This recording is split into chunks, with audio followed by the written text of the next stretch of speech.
Okay, hi guys. Welcome back to my channel, Ramblings with Ro. I'm Aurora.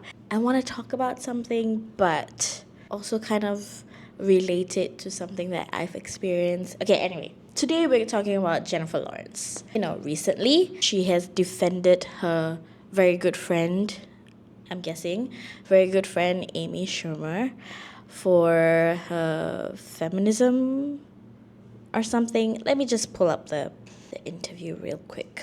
Let me just double check, okay? Okay, so the quote is Amy's choice to use her voice to speak for justice puts her under immense fire.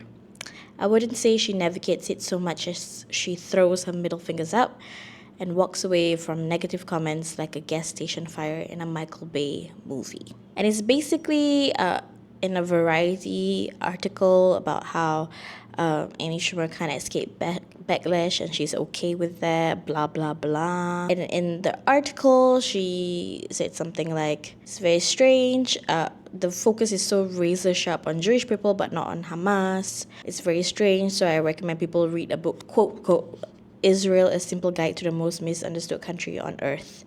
And she said that, her public activism doesn't mean that she supports the Israeli government, blah, blah, blah, blah, blah. Okay, so basically, Jennifer Lawrence, the full quote is, at this point, she says, the expectation for scrutiny is so embedded in my DNA, I don't know how to operate differently. But she thinks Schumer is better equipped than most to handle it.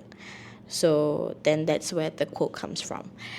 But anyway, I don't really want to get into Amy Schumer because to me there's kind of like no point because obviously we don't stand for the same things. But I will gladly remind people about one of Amy Schumer's posts on Instagram.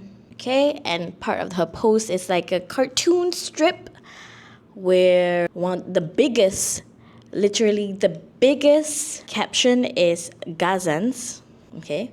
Not Hamas, not whatever government, whatever, okay? Gazans, Jewish girls, only in self-defense. Okay, so this is someone who's trying to backtrack. Recently she's backtracking with this article by saying, I don't agree with the government. Of course, civilian life is tragic when civilians are attacked, right? But we know what she posted. So anyway, this person, Jennifer Lawrence, and it's clear, right, that they're very close friends. And the thing that I wanted to talk about today was specifically about people's reactions to Jennifer Lawrence coming in defense of Amy Schumer, and how, the main gist of people having a problem with it is you were literally in the Hunger Games, a movie about the oppressed, the uprising of the oppressed, and the resistance, right, against an oppressive government, blah, blah, blah, blah, blah. Okay? Did you not understand the Hunger Games? And a lot of people have also said, white people continually show us that they're indeed white people.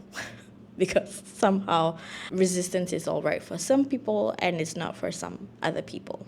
And the thing that I wanted to add about this is that I don't think it's a white people thing. Or it's not only a white people thing. Okay, calm down. Just hear me out. Okay. All right. I mean, we all know, okay, white feminism, it exists, and non-white people can also be white feminists. I am not white. I know, most people in my life are not white, and I know a lot of non-white white feminists, right? And the thing that I wanted to point out was that, her being an actor and doing a good job in the movie series means nothing. And let me explain. Because the thing that people have been saying is you did a Hunger Games and you still don't understand. The reason why I'm not surprised by this is because this is a problem with people in the arts. And the problem is these people in the arts, they are part of the elite in our society. And again, Let me explain. Because this thing, it exists everywhere. Like, it exists everywhere. It's not just a Hollywood problem. Like, I know that, especially with the Met Gala happening, like the Oscars and everything, and how it distracts from news in Palestine and what's happening to Palestinians, particularly in Gaza. People are always saying, like, oh, the ruling class, the rich, Hollywood, and it's always Hollywood, Hollywood, Hollywood. And it's not a problem in just Hollywood.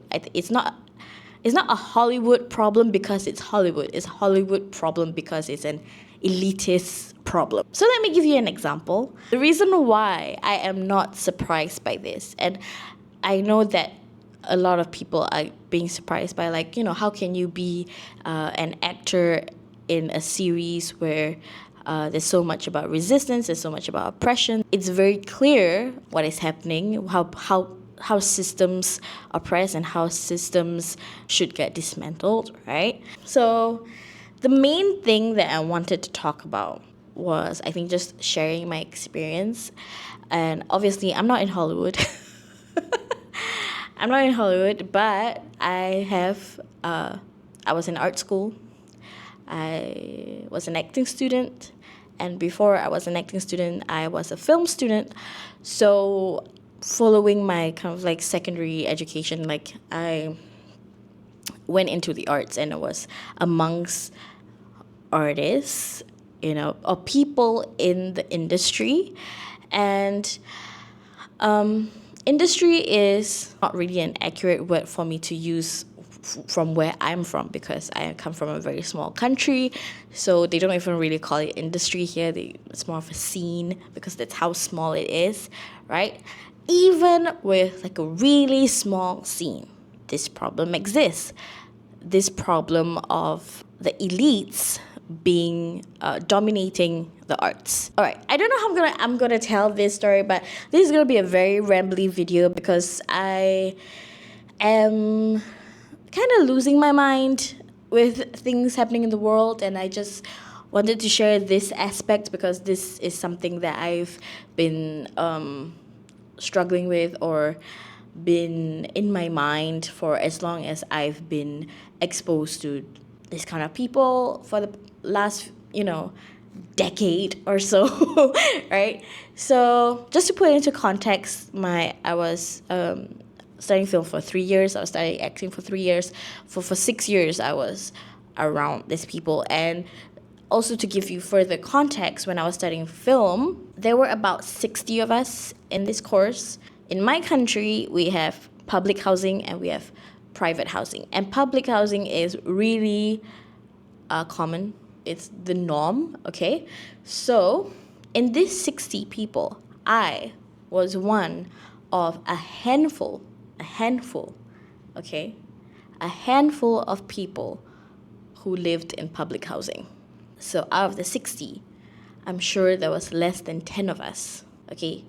I think there were only 5, probably, who lived in public housing, okay? So that was the environment that I was in. So the majority of people, they lived in private property, they had private housing, they lived in big houses, rich neighborhoods, okay? All that.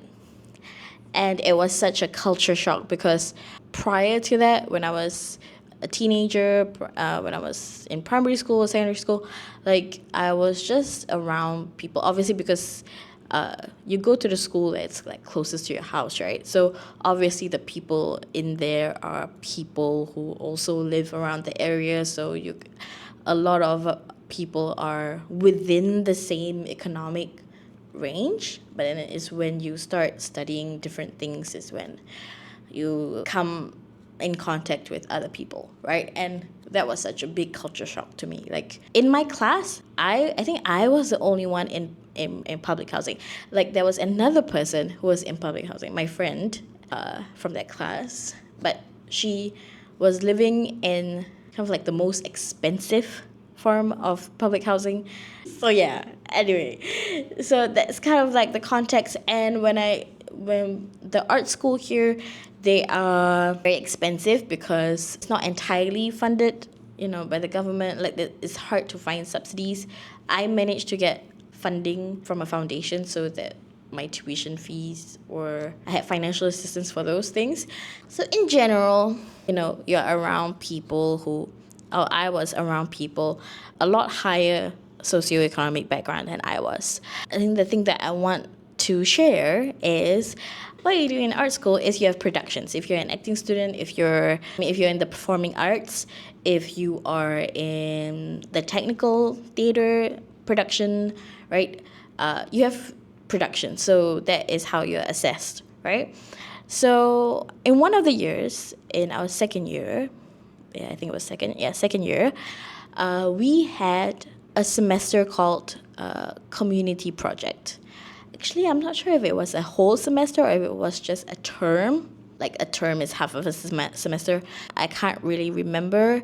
I think it was just a term. I don't think it was that long. So we had this thing called community project, and the form of theater that we do is forum theater. If you don't know, forum theater is an interactive form of theater where you have audience interactions and interventions. Main premise of forum theater is you're talking about social issues. So it could be mental health, it could be problems in society, right?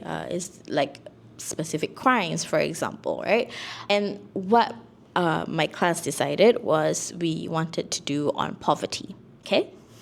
So our show was on poverty, and we had 4 actors. So what we do in forum theater is you have actors that play the characters that interact with the audience. So for example, our premise was these 4 people are asking for financial assistance, and in the audience there will be 3 or 4 people who were in the judges to kind of decide based on what the audience want, their suggestions from the audience, and then the judges will make the call of what kind of assistance will be given to these 4 characters. So we had one character was, I think it was someone taking care of their grandparent.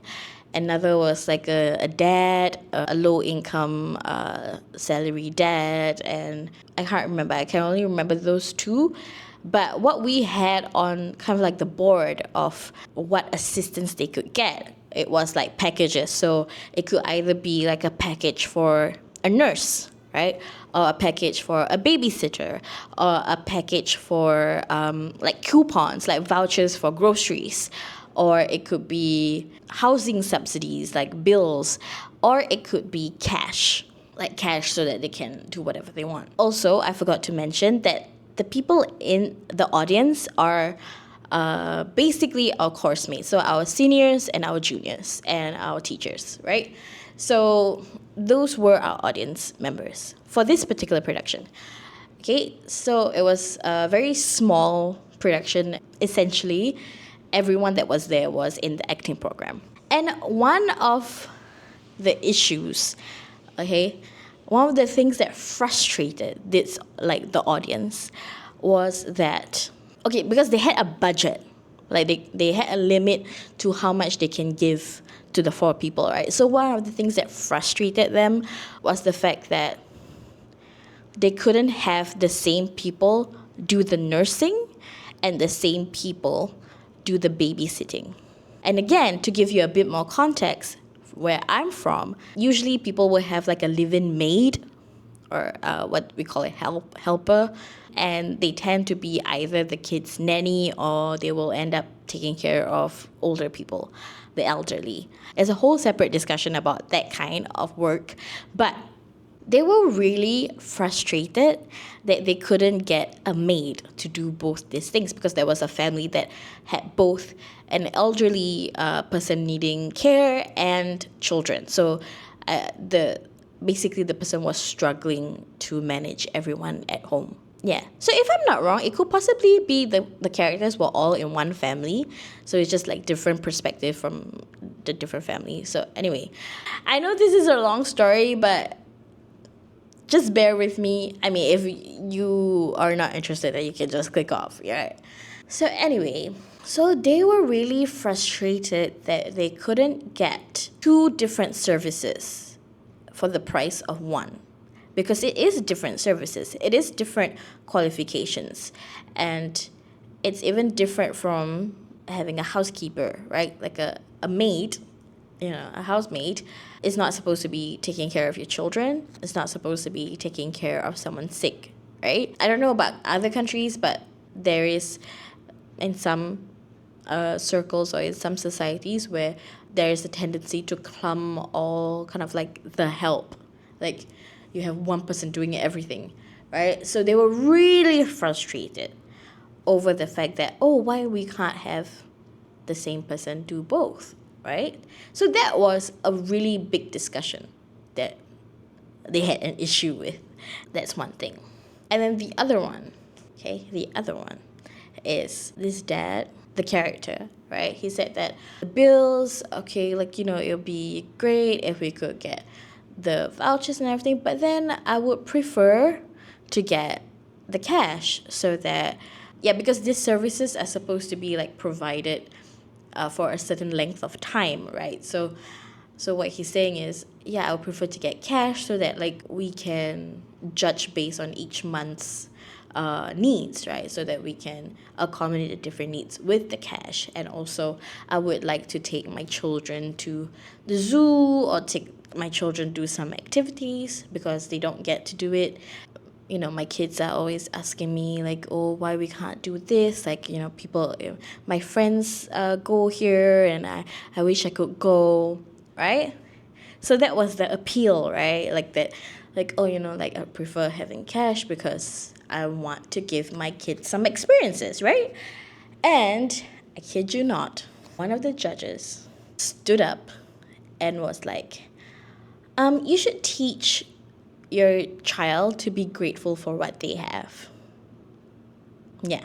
You should teach your child to be grateful for what they have.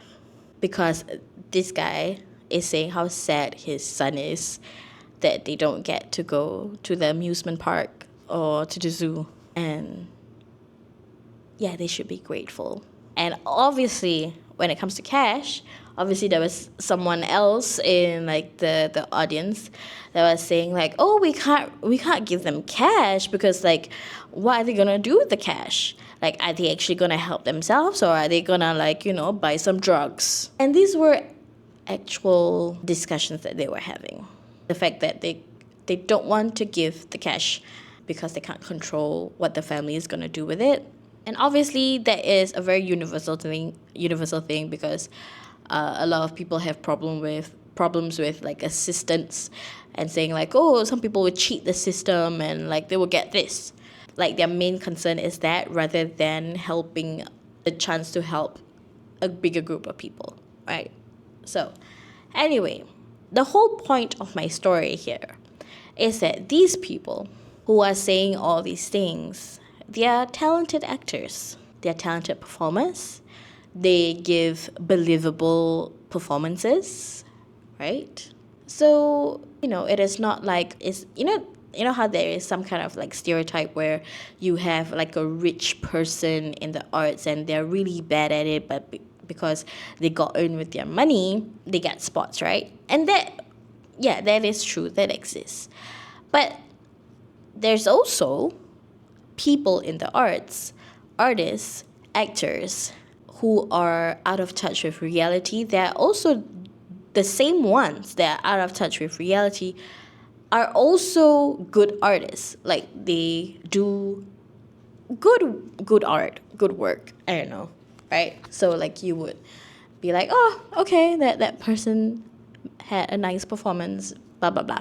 It's just that they engage with any kind of social issue or any kind of critical thinking as an actor in that particular production, and they don't carry it with them in their lives, because like any kind of discussion that they have, any kind of pontificating that you do is like a circle jerk, right? Like you're in the rehearsal room and you're like, oh, this is the rights of these people, blah blah blah blah blah, and then after your rehearsal you just, I don't know, blow $200 on a dinner or what, I don't know, right? And pat yourselves on the back like, oh yeah, interesting, that's interesting, yeah, like, ooh, what do you guys think of this? I'm sorry, I just having war flashbacks. Okay, I don't like parties. Social situations, okay, so I don't go. I'm always like not involved in any kind of gatherings in these kind of things, but like when I actually in a kind of gathering that I can't avoid because it's like in school or it's right after production, it is really, really, really difficult for me to sit there and listen to these people talk because they're insane. Like they live on a completely different plane of existence from what I'm used to, from the people that I know, from people who are close to me, right? So like the cognitive dissonance of like being so out of touch with the people that you are meant to represent, right? If you're an actor, if you are a writer, if you're an artist, you are representing people. You are telling the stories of people. And obviously, there's a lot of problem with that as well because every time there is a movie about a marginalized group of people, there's always criticism, right? About how, oh, like it's very shallow, there's not a lot of substance, you're not really respecting the community that you're representing. This is a thing, right? And it's pretty much prevalent in any industry, any country, right? It's the same thing.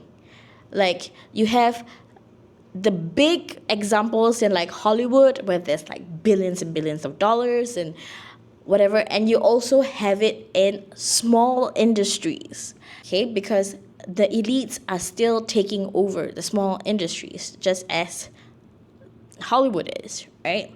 All this to say is that it is not surprising for someone like Jennifer Lawrence to be in a movie about different districts being oppressed by one government. And then her literal character, is the face and symbol of resistance and uprising. It makes perfect sense. It makes perfect sense that someone like Jennifer Lawrence, who shot these different movies, like 4 movies, spent years doing these movies, but she still, at the present time, maintains close relationships or blatantly supports people who support a genocide or a person that supports genocide, okay? Or if you don't want to get uncomfortable with saying like, oh, it's supporting genocide, okay, pro-genocide, okay? It makes freaking perfect sense because these people are the same everywhere. And if you're not one of them, the whole thing where, there's a saying like you have to sell your soul to be in Hollywood, there is truth in that because you have to have some kind of tolerance for interactions with this kind of people for you to actually make it, because the common thing that I had when I was an acting student from my instructors, my lecturers, the common comment that I would get is like, oh, you're not putting yourself out there. Like, you have a lot of talent, but you're not putting yourself out there. Like, we feel like you don't want it enough. I was there as an acting student because I wanted to learn acting. I wanted to hone my craft.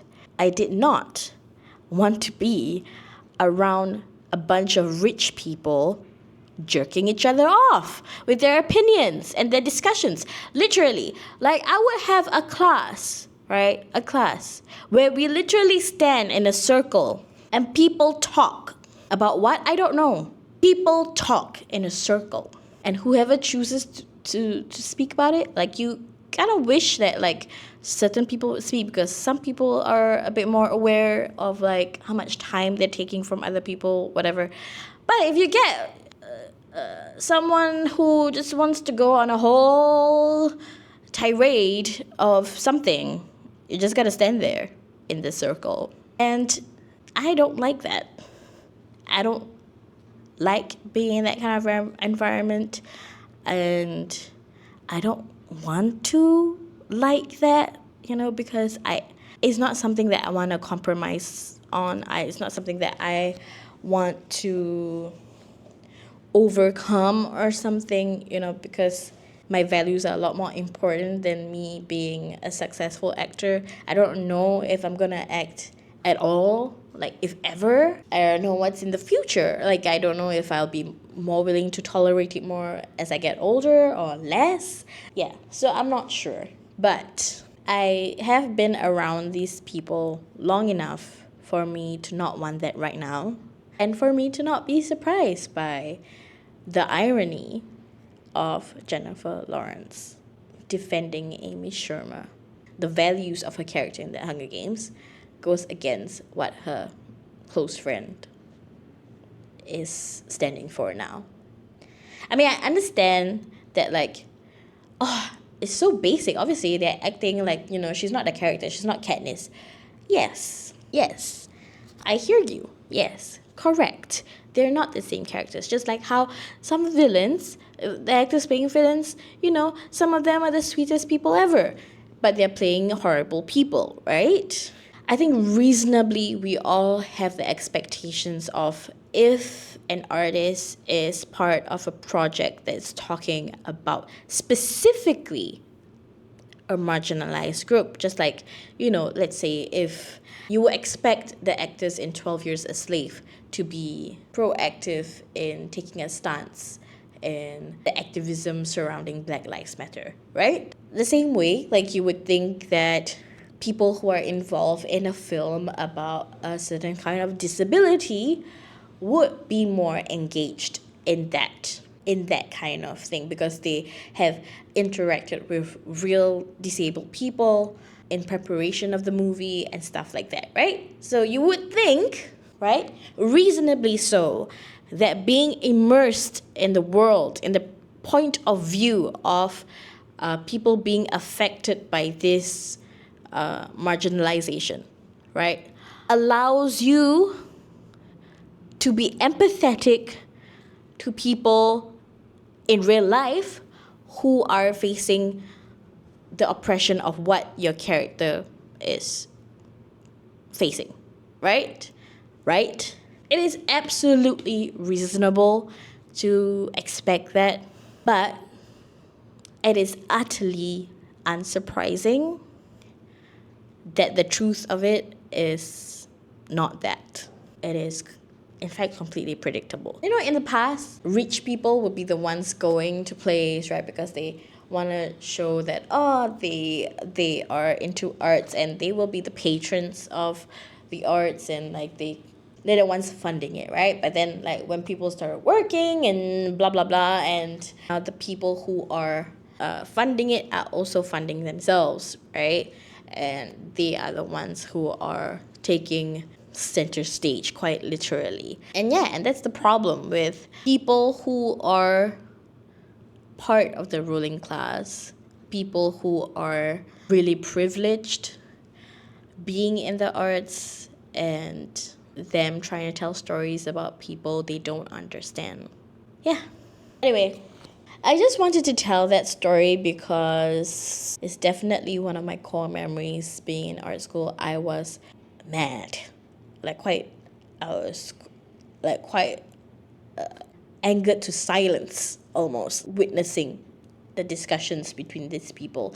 And it's a fictional family. It's a fictional family. How do these people talk about real people, you have to wonder, what, right? There's been a lot of sayings about how, the last 7 months, more than 7 months, last 7 months have really showed us that celebrity culture has to die and has really showed us that all these things that we watch, all these things that are supposed to serve us because we are the consumers, we are regular people, they don't care about us. And the sooner we don't care about them, the better, right? And I know there is a sense of irony that I'm kind of talking about this, basically like putting more attention to it, but it's just something that I wanted to ramble about today. And I wonder if you guys have any thoughts about it. Anyone who's watching, I don't know. I don't. This is such a simple video. I don't know if, yeah, I don't even know if the points that I made are even articulate. Like, this is completely my stream of consciousness talking about this. And yeah, let me know what you think. And any Zionist comments will get deleted and blocked. Okay, bye bye.